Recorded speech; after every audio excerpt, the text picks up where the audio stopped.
Bem-vinda, bem-vindo. Esse é o Ritmocast, o podcast da Ritmotech, uma empresa de tecnologia pra gente, pra pessoas.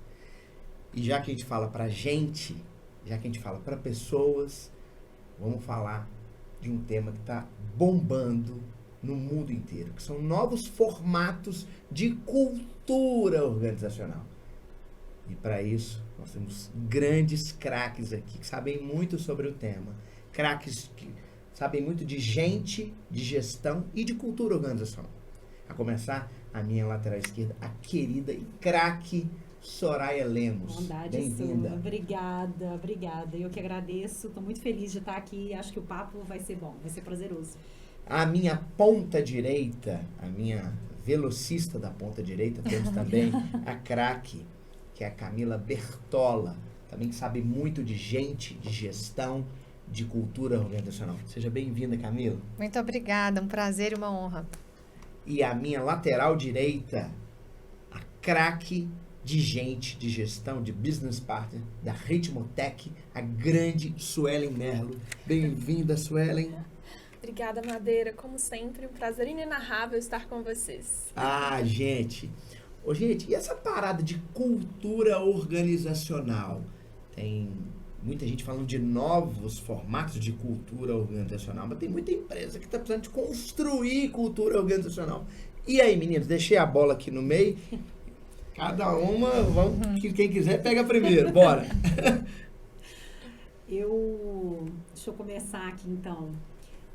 Quando você disse que algumas empresas precisam revitalizar, eu acho que uma das coisas que eu queria trazer para a gente abrir aqui esse bate-papo gostoso é que já foi o tempo que cultura era aquela coisa do acionista, do diretor, que era decidido numa sala fechada, onde descia numa reunião, onde falava, é isso que nós decidimos, é por aqui que nós vamos, e assim ficava. Eu vejo que o grande barato dessas gerações aí, dessas novas gerações que estão chegando, é o envolvimento, o engajamento que eles têm com este elemento, né? A cultura é importantíssima. A cultura é o que vai ser para eles.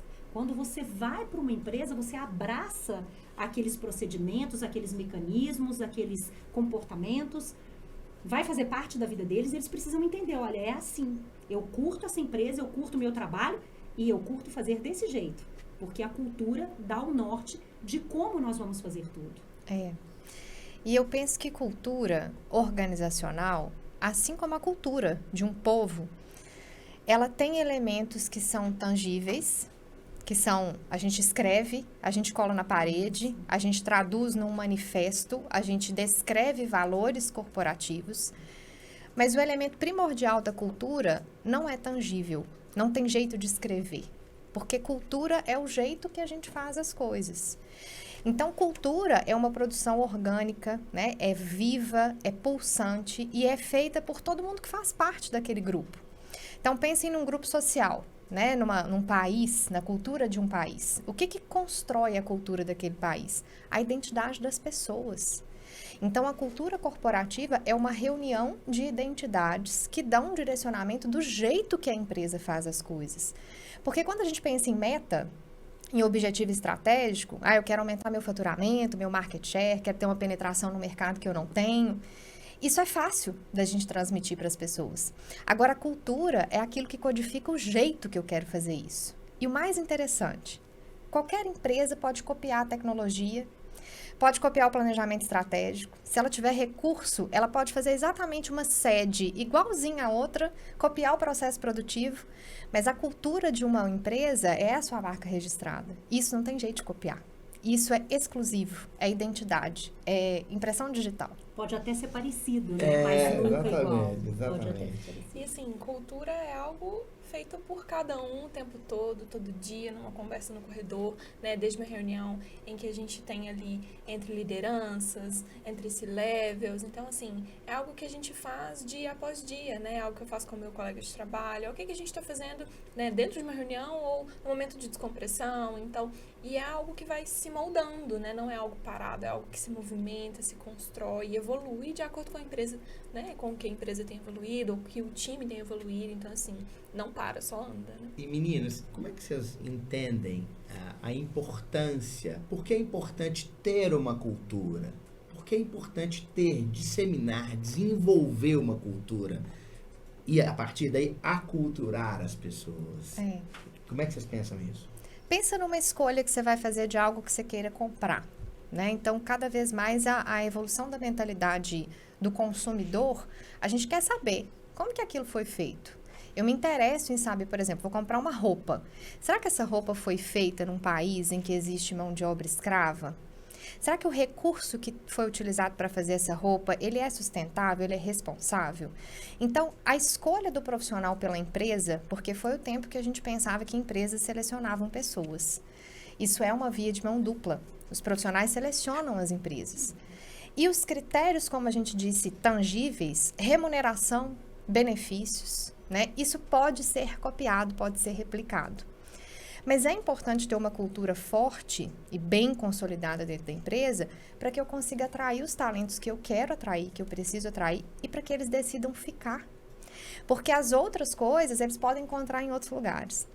Então, a cultura, primeiro, é um dispositivo que me posiciona para fora, que me coloca no mercado, porque cada vez mais o meu cliente quer saber quem eu sou, como é que eu faço as coisas. E ele demonstra uma consistência do meu processo produtivo, da maneira que eu posiciono a minha marca para fora, como é que eu trato as minhas pessoas dentro. Então, isso faz com que os profissionais, aqueles que eu quero, os meus talentos, eles decidam ficar, eles me escolham também.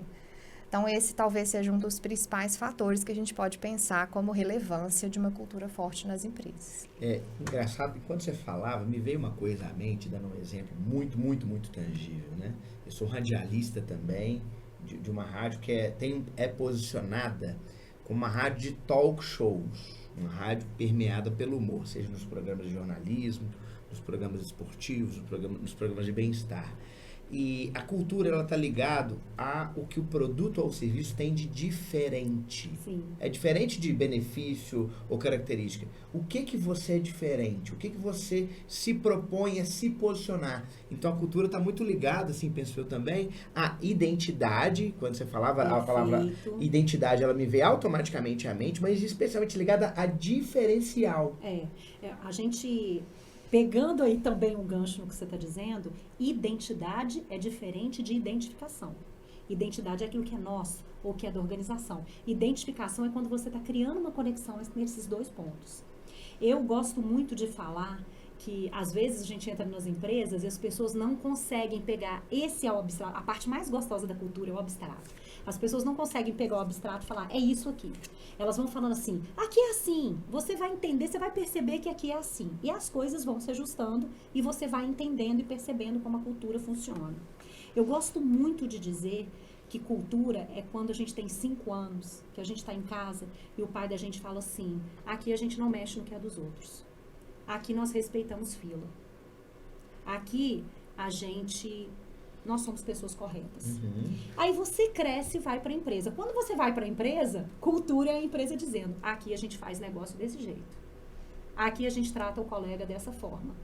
Aqui o cliente é tratado deste jeito. É o jeito de fazer as coisas. Exatamente. Agora, É o jeito. E aí você coloca todo o time alinhado.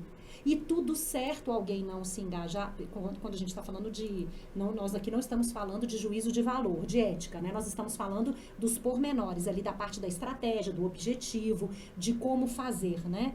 O mesmo bolo de cenoura, com os mesmos ingredientes, pode ter um sabor feito por uma pessoa e por outra, porque tudo depende da forma como ela faz. Então, cultura é isso, é você colocar todo o seu time, olha a importância disso, é você colocar todo mundo na mesma direção, entendendo o objetivo e canalizando os esforços e as energias para aquilo. Uma pergunta para vocês.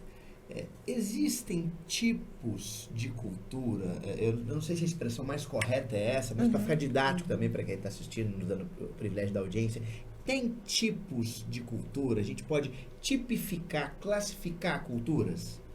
Eu acho que existem tantas culturas quantos CNPJs existirem no mundo, né? Então, assim, é muito difícil que a gente tenha uma condição de classificar. Essa é uma cultura assim, essa é assado. Mas eu acho que o grande ponto, quando você traz isso, né? Será que tem tipos de cultura? É a gente pensar que dentro de uma mesma empresa, dentro de uma mesma organização, você tem células, né? Que são comunicadas entre si por uma película super permeável. Elas estão encostadas, trocando umas com as outras, num pensamento conectivo, né? Num relacionamento em rede. Mas quando a gente olha para uma organização, o que direciona os seus principais preceitos de cultura? Assim, precisa ter uma espinha dorsal. Quais são meus inegociáveis? Né? Como a Soraya falou. Aqui a gente faz isso desse jeito. Aqui a gente toma decisão utilizando esse fator como primordial para decidir. Mas existem manifestações, pensa num país. Você tem a cultura do país e você tem culturas regionais. Então, dentro de uma empresa, você tem dentro das áreas características que são peculiares àquelas áreas. Perfeito. E esse todo traz para nós uma concepção que é muito atual, que é a concepção da diversidade. Porque quando a gente fala dessa cultura doutrinária, né, que ela escreve quais são os valores e é assim, ela gera um potencial de ocultar a diversidade que é tão rica. Então, eu acho que a força da cultura está em dizer, olha, essa é a nossa espinha dorsal. Esses são os nossos inegociáveis. Então, aqui não temos campo de dúvida. Quando as empresas, elas classificam, né, como um dos seus valores, ou elas descrevem lá assim, olha, ética para nós é inegociável, é um inegociável. Exatamente. Então, o que é interessante do inegociável? Por que ele tipifica uma cultura corporativa? Porque o inegociável me faz não ter dúvida no momento de tomada de decisão. Então, quando a gente pensa numa cultura que está bem disseminada dentro da empresa, ela tem espaço para diversidade, para o questionamento, que é tão importante, por isso ela não é estática, então ela vai se atualizando, mas ela não deixa dúvida, porque a cultura é demonstrada na decisão, e não é na grande decisão. Não é na decisão se eu vou abrir stock options, se eu vou colocar meu capital aberto, se eu vou mudar o meu planejamento estratégico. É na pequena decisão. Qual é o fornecedor que eu vou contratar? Qual é o meu critério de seleção desse fornecedor? Quando eu vou trazer um profissional, quais são as habilidades que ele precisa ter, que essas são inegociáveis. Então, eu acho que é muito isso. Talvez mais do que o tipo de cultura, a gente tem esse olhar de uma espinha dorsal e várias culturas orbitando ali dentro, orientadas por essa espinha dorsal. Agora, Suelen, você que é a nossa antigo, que a gente chamava de RH, hoje em dia Business Partner, cultura de gente, de gestão, uma empresa jovem, uma empresa nova de formação, como é o caso da Ritmo. Como construir cultura numa empresa recém-formada? Como isso vem dos acionistas e o quanto isso vem do time todo que colabora naquele 360? Conta um pouquinho de uma experiência de uma startup, de uma empresa que é jovem e que tem crescido absurdamente, com muita competência. E como construir isso e que experiência você pode contar pra gente um pouquinho? Madeira, quando a gente olha para a tecnologia, a gente vê a maior parte dos profissionais mega jovens, né? Além de uma startup, a gente tem profissionais muito jovens, muito ávidos por conhecimento, né? Assim, muito ávidos por troca, né? Então, quando você percebe que a empresa começa, né, evolui, a gente tem uns profissionais jovens, então assim, você percebe que a cultura que eles trazem, muitas vezes é uma cultura de parceria, uma cultura de time, é uma cultura de companheirismo, né, a gente deixa para trás aquelas culturas, né, basicamente exército, então assim, você vai para uma cultura de time, uma cultura de eu ajudo o outro me ajuda, né, eu compartilho conhecimento, eu tenho conhecimento, é uma cultura também de eu preciso me manter atualizado no mercado. O que eu posso me conectar com o outro? Então, a gente vê essa parceria acontecendo de forma constante, né? Então, hoje a gente tem um modelo híbrido, que é um pedacinho da cultura, né? A gente tem pessoas que estão 100% de casa, pessoas que vão para a empresa. E é incrível como, por mais que a gente tenha essa disparidade ali, todos apresentam os mesmos comportamentos, né? Acho que faz um pouco parte da idade que a gente tem visto nos profissionais, mas assim, pelas reuniões, pelas pequenas escolhas, como a Camila acabou de falar, né? Vamos nos encontrar em determinada plataforma? Vamos, né? Vamos trocar ali. Então, eu acho que esse pedacinho da cultura, de troca, né, de fazer parte, é algo que a gente tem visto hoje, principalmente na Ritmotech e principalmente nas empresas hoje de tecnologia, né, de trocar tecnologia, de inovar. Legal. E óbvio que existem nas empresas e segmentos diferentes, o que vocês têm visto no mercado de culturas que vocês têm entendido como eficazes? É óbvio que isso é amplo demais, né? Mas que tipo de culturas que vocês têm percebido? O que vocês acham que tem algumas empresas saindo na frente, pensando um pouquinho na frente, que vocês podem compartilhar com a gente? Sempre tem umas, né, que são mais ávidas, assim, que são da vanguarda e puxam. Uma coisa, assim, como a gente está falando aqui na mesa muito sobre o mundo da tecnologia, agora está se falando muito da cultura do erro, né? Qual é a responsabilidade que a gente tem que ter todos na organização com a cultura do erro?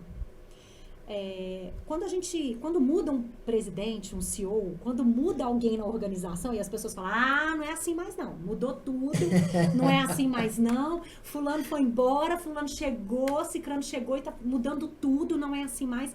A gente precisa entender o seguinte, uma cultura, ela não muda porque a liderança mudou. Se ela mudou, se a cultura mudou, é porque foi permitido por todos ou todos validaram, vamos por aqui. É um novo caminho, é um novo momento. Vamos pegar aqui, por exemplo, uma Kodak da vida. Todo mundo dá como exemplo a Kodak, né? Que, enfim, o mundo mudou, as coisas foram evoluindo, eles não evoluíram e aí a empresa não vingou.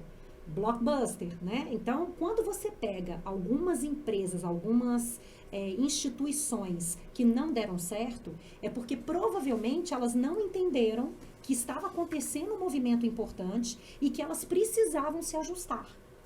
A cultura, ela não diz para você ficar parado e ficar lá atrás. A cultura diz o seguinte, vamos nos ajustar sem perder que é isso aqui que a gente precisa fazer. Aí é que gera confusão. Porque as pessoas ficam assim, mas é para mudar ou não é para mudar? A gente precisa entender que a própria palavra cultura vem de agricultura. O que é essa agricultura? É você plantar, você ter um esforço sobre aquele plantio, você ter um acompanhamento, você testar hipóteses, chegar perto, ver para onde isso está indo, precisa mais água, menos água, mais sol, menos sol, e vai acompanhando até que você tenha o produto final. E o fruto não nasce da semente, o fruto nasce da árvore. Sim. Então, é todo esse resultado. Muito natural que a gente teste ali, vamos para esse movimento, vamos para cá, vamos fazer um pequeno ajuste, mas como muito bem disse a Camila, o central ali, a parte central sustenta todos esses outros hemisférios, essas pontas. E aí dá tudo certo. Porque se aquilo ali que é central, as pessoas não abrem mão, todo mundo entende que o norte é assim, é Rio de Janeiro, nós vamos para o Rio de Janeiro, mas a gente vai pegar qual BR? Essa aqui é avião, tudo se ajusta, porque a gente sabe onde a gente quer chegar.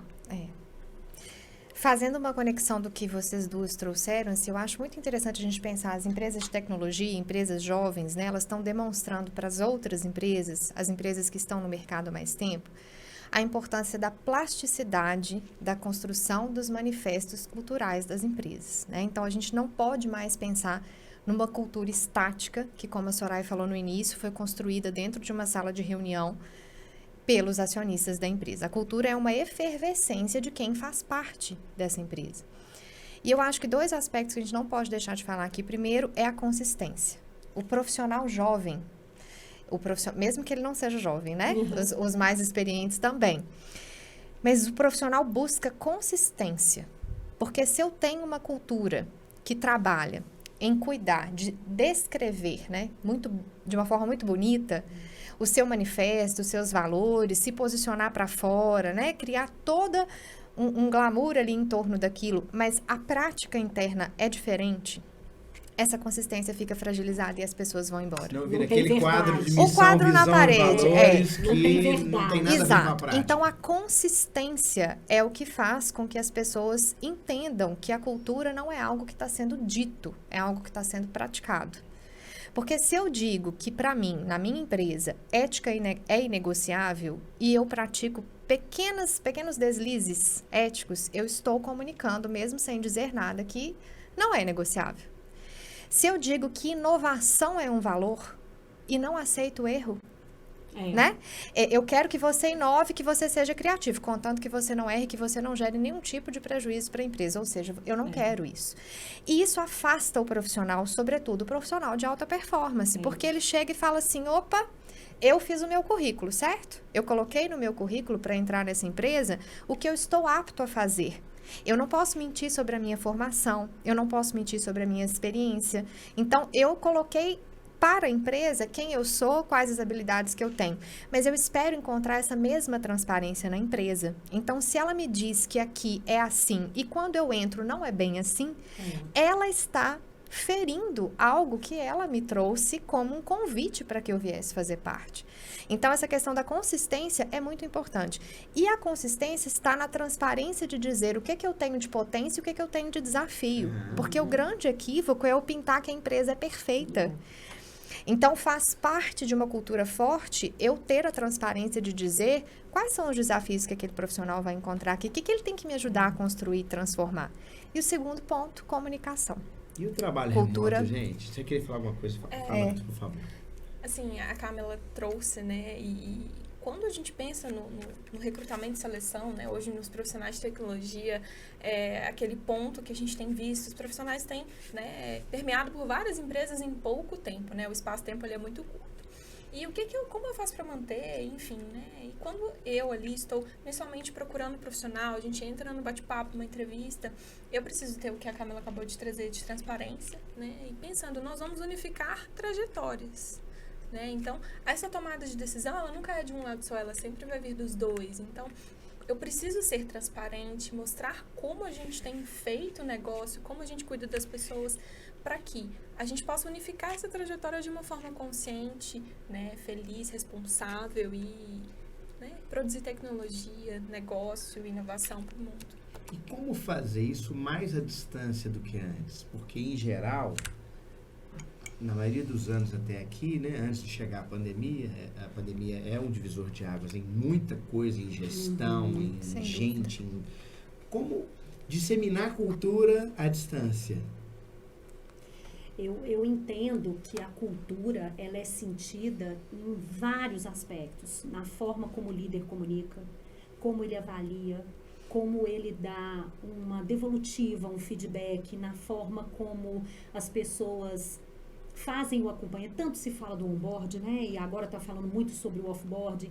A gente precisa muito diferenciar que fidelização é o que a gente faz ao longo da jornada para o colaborador querer ficar conosco. É o que a gente está fazendo para sustentar essa relação. Não é só o kit boas-vindas bonito que está no LinkedIn, não, né, Soraya? Vamos direto ao ponto. Vamos direto ao ponto. O kit é uma forma de dizer o seguinte, a gente está te dando um pouquinho da nossa identidade para que você tenha a gente no seu dia a dia. Né? Para que você tenha a nossa canequinha com a nossa marca. É a nossa marca, que agora ela é sua. Mas a gente precisa entender que toda a forma como a gente liga e pergunta, tá ok, tá precisando desse treinamento, olha, esse recurso precisa ser entregue, a gente tá fazendo nesse... Tudo, absolutamente tudo. A forma como a gente conversa, como a gente fala, como a gente comporta, como a gente trata, como a gente desenvolve, como a gente despede, diz da cultura. Perfeito.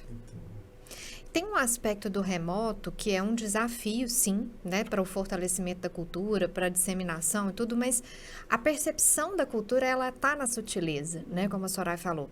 Então, tem alguns aspectos que eu acho que as empresas têm que se atentar. O remoto traz muitas reuniões com foco em tarefa, né? Nós estamos aqui com várias reuniões na agenda hoje para falar do assunto X, da entrega Y, do projeto tal. As empresas não podem perder a concepção de valor em se reunir para conectar as pessoas. Então, se eu não tenho nenhum momento, mesmo que remotamente, em que a pauta é o meu jeito de fazer as coisas, é o que a gente está entregando, como que nós estamos entregando, se eu não tenho rituais recorrentes, porque a comunicação é muito importante para que a cultura chegue. Pensem, a gente está falando de pessoas que muitas vezes nem sequer se conheceram pessoalmente. Nós temos empresas jovens, novas, que surgiram até no período pandêmico, em que os profissionais já foram recrutados, selecionados à distância, fizeram o seu onboarding, a sua integração e seu treinamento, introdução introdutório à distância, trabalham à distância e nunca se viram.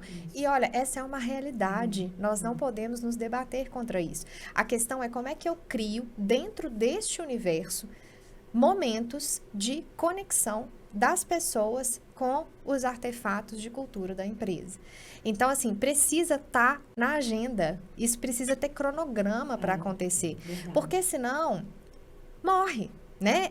A Soraya falou uma coisa fantástica, assim, cultura é cultivar, é cultivo, é cuidado.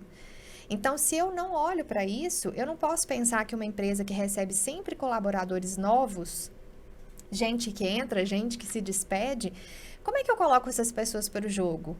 Né? Então, se eu estou com foco só na entrega, no resultado, e eu perco a concepção de que cultura é identidade e identidade é diferencial, eu não vou conseguir fortalecer a cultura no remoto. Eu vou ter realmente isso como um grande desafio. Então, eu acho que é criar agenda, criar momento. Lá na Ritmo, a gente fez uma coisa muito, muito especial. Eu tô falando de verdade que é especial, porque como consultoria, como disse a Camila, a gente vai em vários lugares e a gente consegue perceber o que está acontecendo no mercado. Na Ritmo, a gente conseguiu criar dimensões para a gente gerar, inclusive, estatística de onde a gente está forte na cultura ou não está. Isso parece louco, mas não é. A gente coloca lá, na dimensão de celebração, o que nós temos? A gente almoça com a equipe, a gente toma um café, a gente tem a festa de final de ano, a gente tem a festa junina, a gente vai fazendo lá o que a gente está fazendo. E aí a gente consegue, olha como a gente está legal em celebração. Vamos para os ritos direcionadores. A gente tem aqui a nossa reunião para fazer o orçamento estratégico do ano que vem. A gente faz a reunião do comitê, do conselho. A gente faz reunião que a gente conversa com as pessoas, identifica como está o dia a dia delas. A gente fecha a semanal. Como que a gente está aqui? Tá ok, tá funcionando bem. E isso aqui? Olha para cá. Teve pouco evento nisso aqui. Essa camada aqui, que é a camada de desenvolvimento, a gente fez pouco. Como é que nós vamos alimentar isso aqui? Então, a gente começa a perceber o equilíbrio de onde a gente está indo bem e onde não está. Não para ficar gerando número, mas para poder equilibrar as frentes onde a gente faz colaboração, criação, desenvolvimento e celebração. Engraçado, quando você estava falando isso, eu estava mentalmente lembrando de implantação de projetos. Eu estava mentalmente lembrando aqui, a grosso modo, de um checklist de implantação. Isso. Digamos assim, por que a gente faz isso nos projetos de sistema, de política, de preço, de produto, de promoção, mas não faz de cultura? Para não deixar passar. Simplesmente ter um farol real sobre o assunto e não ser uma falácia. É priorização. Exato. E assim, né, a Sol trouxe sobre cultura. Né? A gente teve ano passado, aliás, nesse ano a gente inaugurou nossa nova sede, a gente trouxe todo mundo que estava espalhado, incrível, né? E foi delicioso, porque, né, assim, quem é alto, nossa, você é baixo, você é alto, assim, a gente tem esse contato, né, com as pessoas. Você é assim, nossa, que legal, que bacana, né? Que bacana. Então, assim, a gente teve esse momento e foi muito gostoso, né? E é interessante como você vê que as pessoas, por mais que estão distantes, elas continuam integradas, né? A gente tem cada vez mais trago rituais pra gente fazer isso, mas algo que eu queria trazer nós temos feito tecnologia e a gente tem os níveis de abstração, né? E quando a gente fala que a máquina faz o que ela sabe fazer, a gente tem que reforçar o que nós, seres humanos, sabemos fazer, que é a parte da criatividade. Então, a cultura, a inovação é criar em conjunto, né? E assim, nesses rituais a gente pode fazer isso e deixar que a máquina faça aquilo que ela tem que fazer. Nossa, Su, isso que você trouxe é tão legal, porque assim, quando a gente fala tecnologia fica tudo muito ali, né? Vamos combinar que quando a gente fala de dispositivos, né? Quando a gente está falando ali da matéria criada, do aplicativo, seja lá o que for, a gente está falando produto em si. Exatamente. Mas até chegar lá, quem pensou, quem criou, quem corrigiu, quem imaginou, todo ser humano. Tem aquela frase do Simon Sinek, né? 100% dos clientes são pessoas, 100% dos funcionários são pessoas. Se você não entende de pessoas, você não entende de negócio. Exatamente. Quando vocês falavam sobre isso, eu lembro de um cliente meu de treinamento que eles têm uma agenda fixa para falar de cultura com temas. E uma coisa que eu queria rolar a bola redondinha pra gente tabelar é que cultura não é uma tarefa do RH. Não. Isso não é uma tarefa do RH, meu irmão. E quem conduz essas mini reuniões não são o RH dessa empresa que eu conheço. E tem mais, né? Quando a gente está falando de criar rituais, momentos para que as pessoas se conectem para fortalecimento de cultura, Tem uma coisa que não dá para fazer, que é tentar pensar assim, o que funciona numa empresa vai dar certo na outra. É legal. Porque legal quando eu isso. penso isso, é o meu pensamento rígido dizendo, então, se eu criar uma vez por semana uma reunião de 30 minutos para repassar os valores, tal, isso vai fazer minha cultura forte? Não, não, não. Vai acabar Se eu rápido essa reunião, não vai exato. pra frente, E né? se eu penso em momentos, né, assim, aqui na empresa é importante o momento de celebração? Sim. As pessoas gostam de se reunir pessoalmente? Sim. Em outra empresa isso não funciona desse jeito. Então, por que cultura é identidade? Porque cultura é de cada empresa. E como que a empresa sabe se ela vai acertar ou não nas ações de fortalecimento de cultura? Escutando as pessoas. E testando, Então, né? é como se a gente pensasse assim, olha, eu tô com sede, né? É com sede que eu estou. E aí chega uma pessoa aqui com um prato lindo de almoço, mas eu tô com sede. Então, se eu não escuto o que é preciso para aquelas pessoas, preservando aquela espinha dorsal que a gente falou lá atrás, quais são os inegociáveis, esses eu vou manter sempre. Mas de que forma que eu faço essas ações de fortalecimento de cultura é personalizado. Porque se não for personalizado, aí não faz sentido. As pessoas sentem que está sendo feito só pelo RH para cumprir um cronograma e uma agenda e ela não vai se conectar emocionalmente com aquilo. Mercado, né? Exatamente. Lá na Ritmo tem um momento do videogame que eu acho incrível, porque é de lá. Eu tenho outros clientes. Se eu chegar e falando, gente, mas funciona, é um barato. Funciona Eles lá. ficam fazendo de lista pra de fora. verdade. Eu quero pegar você, eu quero jogar com você, porque eu jogo melhor que você ganhou dele, mas eu sou melhor do que ele, portanto, sou melhor do que você. Essa coisa gostosa, às vezes eu paro e vou tomar o café do lado, porque eu sou péssima em videogame. Péssima. Talvez eu só seja pior em crochê do que em videogame. Mas lá é o meu momento, sentar. E quem vive o nosso dia a dia, assim, vê a empresa, sabe que é verdade. Como o olho deles brilha. Eu falo assim, gente, mas as mulheres crescem, não é verdade? A gente para de brincar de boneca. Eles sentam ali e ficam se divertindo com aquele videogame. E aí as meninas agora entraram também e estão jogando. Funciona lá. Se eu chegar para uma outra empresa minha, com uma outra característica, com uma outra natureza, que pede outra coisa, vai ser um fraco, vai falar de onde ela tirou isso. Exato.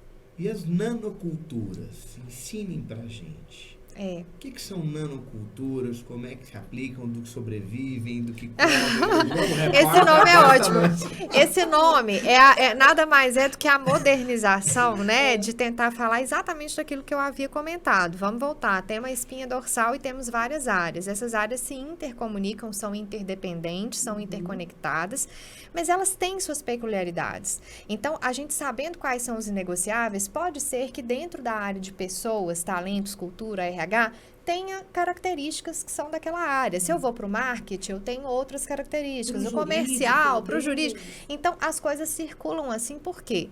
Porque a gente está falando de pessoa, de gente, de ser humano. Então, existem códigos, né, que não são ditos, que são combinados ali nas sutilezas e que são marcas registradas das áreas. Eu acho que o grande barato é a gente pensar que isso é bom, que foi-se o tempo de pensar, né, que uma ação, por exemplo, de fortalecimento de cultura tinha que ter um foco em destruir as nanoculturas, né? Então, nós temos que acabar, porque isso é paralelo, né? A gente tem que fortalecer a cultura da empresa. Isso não concorre uma coisa com a outra.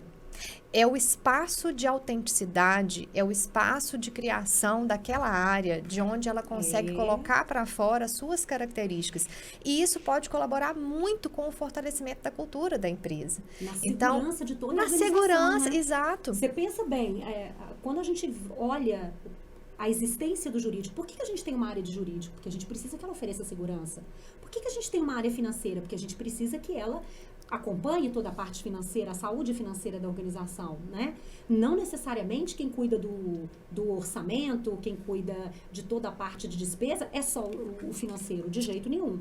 A Camila falou muito bem sobre essa película fina, porque o que a gente tem que entender é que, apesar de cada área ter realmente o seu papel, apesar até do estilo e das culturas que existem, que permeiam naquele setor, todas elas têm que convergir para contagiar e para sustentar o plano maior. E assim, né, quem que é o provedor disso tudo? A liderança. Então, a gente precisa aculturar uma liderança para que ela... De novo a liderança. Ó, a liderança tendo que voltar em outro tempo. Olha aí. Então, uma liderança fortalecida, ela vai, né, realmente transpassar isso para o time, né? Porque ali é esse ponto de contato. Então, acho que o foco na liderança, em desenvolver uma liderança, acho que assim, não só um treinamento, né? Como a Camila trouxe naquele outro podcast que a gente estava falando sobre burnout, né? Mas são momentos, rituais e é algo constante, porque a cultura não para, então a gente também não pode parar de elaborar e aprimorar os nossos líderes para que isso chegue no time da melhor forma. E como é que esse desenvolvimento constante de cultura pode ajudar a minimizar esses fights entre setores? É naturais nas empresas que existam as discordâncias, né, os atritos, que é muito comum a vários segmentos, né? Como é que essa construção pode suavizar essa convivência de concorrências internas, pelo menos superficialmente? Como é que vocês pensam nisso? Pertencimento. Cultura é sentir-se pertencente. E aí, se eu realmente me sinto pertencente, o que eu vou pensar? Eu vou pensar de uma forma conectiva, né? O que é o pensamento conectivo? Não existe relevância maior de uma área do que a outra. Né? Não existe quem contribua de forma mais significativa, mais estratégica. Eu entender na minha colateralidade, né? Esse pensamento vertical é o que talvez enfraqueça a cultura, de que existe uma relevância maior na entrega que eu faço em relação à entrega que uma outra área faz. Então, quando a gente fortalece cultura numa perspectiva de pertencimento, de conexão, de relevância das entregas de todos, eu acho que a gente consegue mediar muito bem, através da cultura, esses possíveis embates. Uma coisa que é importante trazer para cá, já que o tema é essa parte de cultura, e as pessoas ficam às vezes querendo disputar. Cultura é mais importante que estratégia, né? E tem aquela famosa frase, a cultura come a estratégia no café da manhã. As duas são importantes. Não, repete essa frase, por favor. Essa frase é incrível. Essa frase é maravilhosa. Repete não essa frase. Não é minha.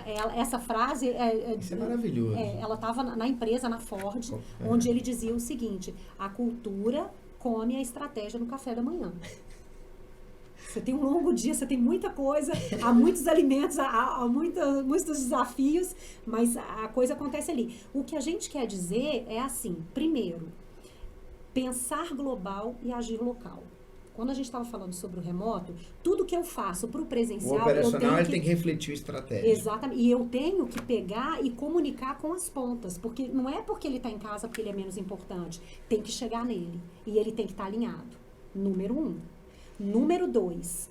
A gente tem que falar de engajamento reverso. Toda vez que se fala, a gente fala assim, vamos engajar o colaborador, vamos engajar o funcionário. O funcionário deve estar lá em casa pensando assim, como é que ela está engajada comigo? Tem que ter esse engajamento do lado de cá para cá também. E aí a Camila fala uma coisa agora super importante, que não tem um setor que contribui mais ou menos, as pessoas agora estão tentando falar sobre o metabolismo setorial, é aquela que mais adere ao projeto. Se a gente precisa entregar isso, o marketing está indo bem, está entendendo o que a gente quer, o comercial está entendendo bem, o RH não está, mas não é por maldade, isso é para a gente tentar entender como a gente pode fazer para acelerar e colocar todo mundo na mesma velocidade. Não é por maldade. Tudo que a gente cria tem que ser criado para que aquilo faça um movimento para auxiliar o objetivo e o propósito da organização. E aí, dentro do que a Su falou, que é a liderança, as pessoas já estão falando sobre cross-culture management. Então, é o cara que, por mais que ele seja do marketing, ele está entendendo a dor que o RH tem de entregar aquela pessoa naquele time, que a operação tem de vender um produto que está com um preço completamente fora do que o concorrente está oferecendo, produtos similares, provavelmente, enfim, estamos falando, by the way, nós estamos falando aqui de situações diversas, mas o cross-culture manager é aquele cara que ele consegue entender a dor de todo mundo e falar, vamos embora, se está doendo aí, qual é o remédio? E atua, não joga para debaixo do tapete. Então, o que ele está fazendo? Ele está abraçando a cultura e está passando a cultura para todo mundo. E dizendo, é por aqui. Um pouquinho de cultura para todo mundo e todo mundo por aqui. E tem uma coisa que a Su trouxe da liderança, eu fiquei pensativa aqui e falei, gente, liderança não é cargo, né? Liderança é influência. Perfeito. Então, quando a gente pensa dessa maneira, né, que as organizações estão se organizando de maneira horizontal, em que não há espaço para uma competição agressiva, né, uma competição que se desafia, sim, para ser melhor. Mas não é para ser melhor que o outro, é para ser melhor que você, do que você foi ontem, né? Do que você entregou ontem, para que o seu resultado traga mais sinergia com o propósito da empresa, atenda melhor ao seu cliente final. Mas, então, liderança é muito mais do que colocar os líderes dentro de uma sala de treinamento e dizer para eles que eles precisam ser embaixadores da cultura. Né? E que uma vez que passaram pelo treinamento, eles e estão acabou, prontos, tá né? pronto, Não né? pode. Então, assim, liderança é influência. E influência é comportamento. Então, eu não consigo influenciar um time falando, né? Tagarelando. Eu não consigo entrar numa reunião e falar, gente, a nossa cultura é essa, aqui a gente faz as coisas assim. Isso é importante? Mas é a ponta do iceberg. Porque cultura é o que não é dito. As pessoas vão observar a cultura de uma empresa naquilo que você faz todo dia. É o jeito que você faz. Porque não tem como você pensar em fortalecimento de cultura só com artefatos falados, com treinamentos, com o tangível, se a cultura é intangível. Para quem está assistindo a gente e tá com a cabeça borbulhando, putz, a minha empresa, o meu setor precisa evoluir muito nisso. Qual é o primeiro passo? O que vocês veem como o primeiro passo? Óbvio que é uma construção importante, tem vários aspectos envolvidos, mas qual é o primeiro passo para quem está assistindo a gente agora e está sentindo que precisa evoluir nesse aspecto? Como é que vocês veem? Quando a gente fala sobre a referência, né? Quando a gente fala sobre todo esse processo do papel do líder, a gente já ouviu em algum momento da nossa carreira que existem pessoas que são de ato, mas não são de fato. Elas não têm um crachá de líder, elas não têm uma posição de líder, mas elas representam tanto para o setor, elas contribuem tanto para aquele time, elas apoiam tanto as pessoas que elas acabam sendo uma referência, um líder. E esse líder foi estipulado pelo grupo, pelo comportamento, pela postura, por vários aspectos. Quando a gente fala que o nosso setor precisa, acho que a primeira coisa que a gente tem que fazer é, eu tô sozinho nessa jornada ou tem mais alguém comigo? Mas alguém campa junto comigo? Tem mais alguém? Se essas pessoas não estão, o que está acontecendo? Então, eu acho que a primeira coisa a fazer é um diagnóstico onde vai se analisar, identificar como está o momento da organização, o momento do setor, se são pontuais as pessoas que não estão abraçando, ou se é o setor inteiro, ou se é a empresa inteira, e aí o movimento cresce, sabe? E o mais importante é sempre, todo mundo fala aquilo, né? Se você quer ver uma grande mudança no mundo, seja ela. Então, tudo começa com você. Eu tô sendo. Na hora que você começa a ser uma pessoa bacana, um líder legal, um profissional incrível, competente, que todo mundo gosta, naturalmente todo mundo vem até você. Uma vez na vida eu aprendi um negócio que eu nunca mais esqueci. A mosca busca o lixo, a borboleta o jardim. Você não vai ficar vendo borboleta no lixo. E a mosca tá lá no lugar dela. Tá tudo certo gostar de lixos, desde que você seja a mosca que gosta de lixo. Tá tudo certo. Mas a gente tem que estar no lugar certo. E aí você tem que ver se o seu esforço está coerente ou não. De novo, a gente volta na história da fidelização. Você pode chegar à conclusão de que ali não é o seu lugar. Ou você pode chegar à conclusão que precisa ser feito um esforço natural, mudar a cultura ali em algum aspecto. A gente precisar mais do princípio 10 do que do 3 naquele momento, mas que todo mundo atue junto, vá envolvendo as pessoas, mostrando como isso é importante, como isso é seguro, como isso é o caminho que está sendo dito, porque aí não tem erro. Eu diria que a gente tem que, para pensar em cultura, se a gente pudesse falar assim, olha, de onde que eu começo, né? A empresa precisa pensar por onde começar. Escolha o que você não é. Porque eu acho que a gente tem uma grande dificuldade em desapegar de coisas que nós não seremos. E a gente quer ser tudo de bom. Então, assim, eu quero ser uma empresa que está focada em eficiência operacional, mas eu também quero ser uma empresa que está focada em custo. Como é que isso vai, né? Em que um pode Onde que essa conta atrapalhar fecha, o outro? né? Então, decida o que você não vai ser. Posicione-se de Posicione-se verdade. Segmentação de mercado, exatamente. já ensinou marketing, Porque né? se você tentar copiar, né? Se você tentar copiar tudo que é bom numa empresa X, eu quero colocar na minha. Você não terá uma cultura forte e isso vai ser fake. As pessoas vão perceber que aquilo é algo que você fez para escrever bonito na parede. E segunda coisa, para de pensar que você cria cultura. Não se cria cultura. A cultura é a empresa. A cultura é o reflexo de várias pessoas que fazem parte da empresa se comportando juntas. Então, enquanto, né, quem está à frente das organizações pensar, eu vou criar uma cultura aqui e eu vou disseminar essa cultura na empresa, isso vai dar errado. Então, é a gente saber muito bem o que nós não seremos. É o pensamento essencialista. O que eu estou disposto a dizer não, a abrir mão, para que eu fortaleça a minha identidade. E essas tendências do que a gente está discutindo aqui, tem sido realidade nas andanças de vocês? As empresas elas têm buscado essas adaptações ou ainda temos um caminho a percorrer que é importante? O que vocês têm percebido sobre?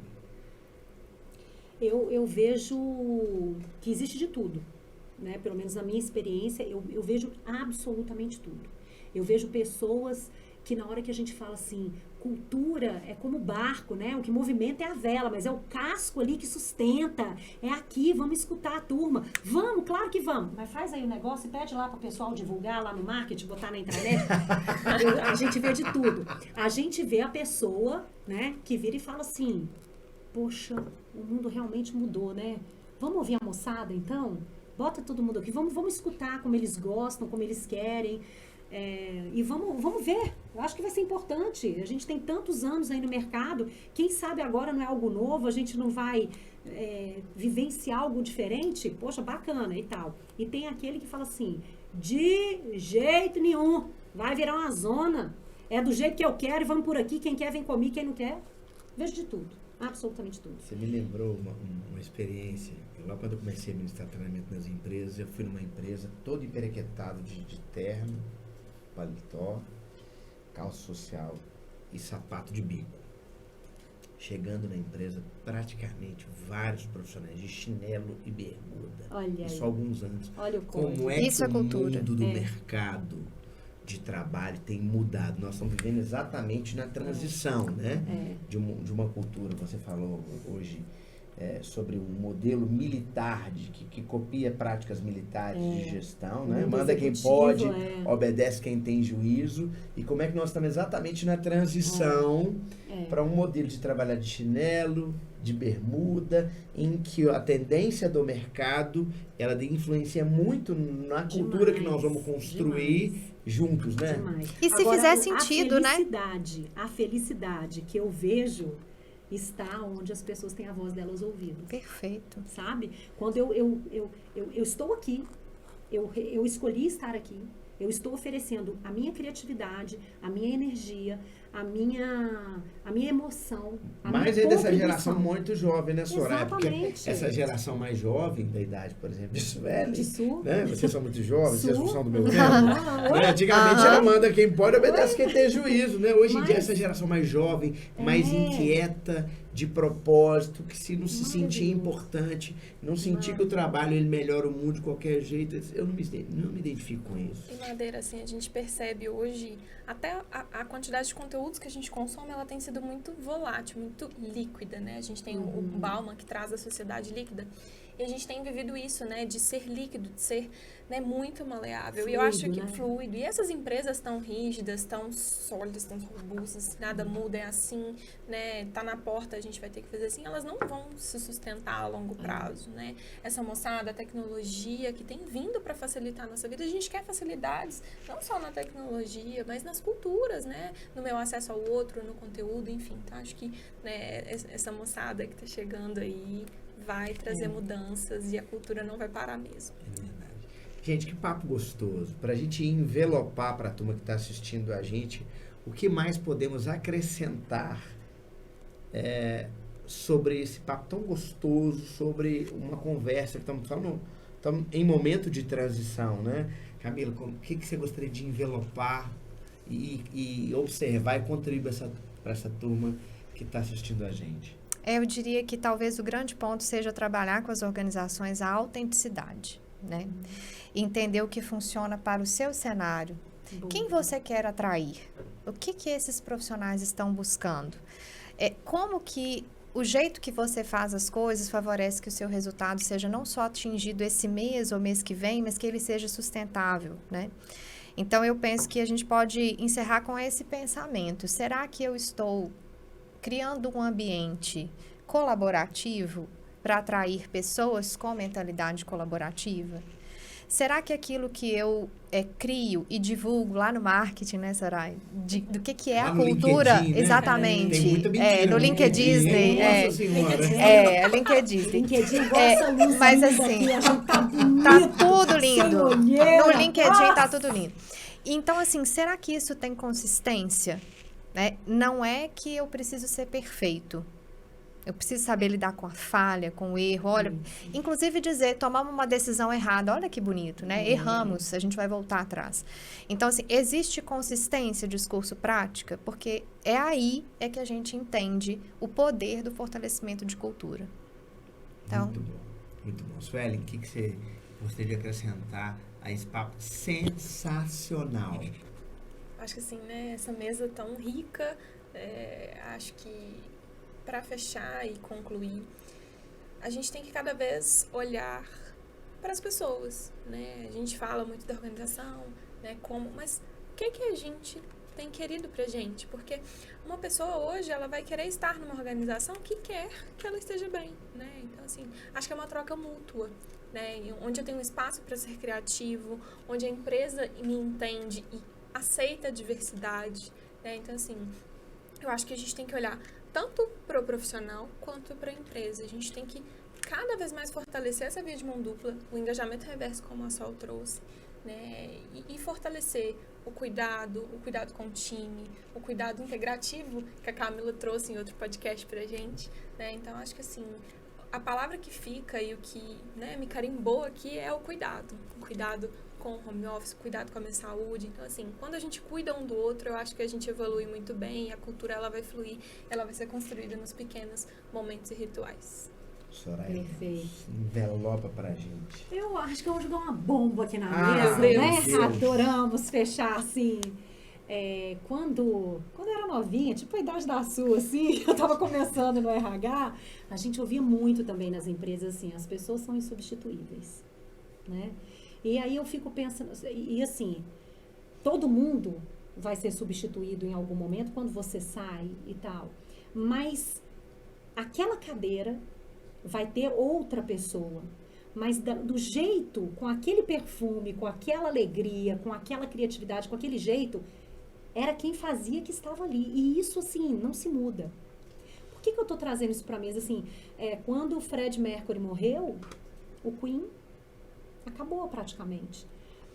A mesma coisa o Renato Russo no Legião Urbana, acabou. Eu quero garantir aqui que cultura atrai, cultura fideliza, cultura faz todos esses movimentos importantes com talentos. Quando a gente fica vendo as pessoas falando assim, eu quero trabalhar no Google, eu quero trabalhar no Facebook. Por que essas pessoas estão com essa ideia? Porque elas estão entendendo claramente qual é aquela cultura e elas querem aquilo. Se você tem uma cultura clara, se você tem um propósito, ok, bacana, as pessoas, porque tem gente para tudo, as pessoas gostam, né, de uma cultura mais assim, mais assado, tudo bem, nós aqui não estamos querendo falar sobre isso. A gente só está falando que se você comunicar bem como você é e for autêntico, como a Camila disse, você vai ter uma comunicação perfeita de quem a sua organização é. E fatalmente você vai atrair as pessoas certas para fazer essa jornada com você. perfeito. Impecável. E essas pessoas não vão sair da tua empresa por 500 reais de Choram, diferença. exatamente, choram quando vão e arrependem e ligam, olha, até hoje eu não... É assim que funciona. A gente precisa entender a delícia de se encontrar.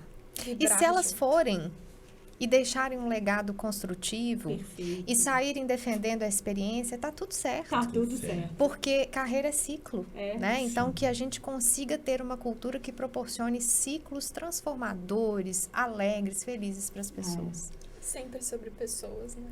Sempre. Fechou bem. Um papo incrível. Gente, esse foi mais um Ritmocast, o podcast da Ritmotech, uma empresa de tecnologia para pessoas. Fique atento às redes sociais da Ritmo e vamos dar aquele tchau.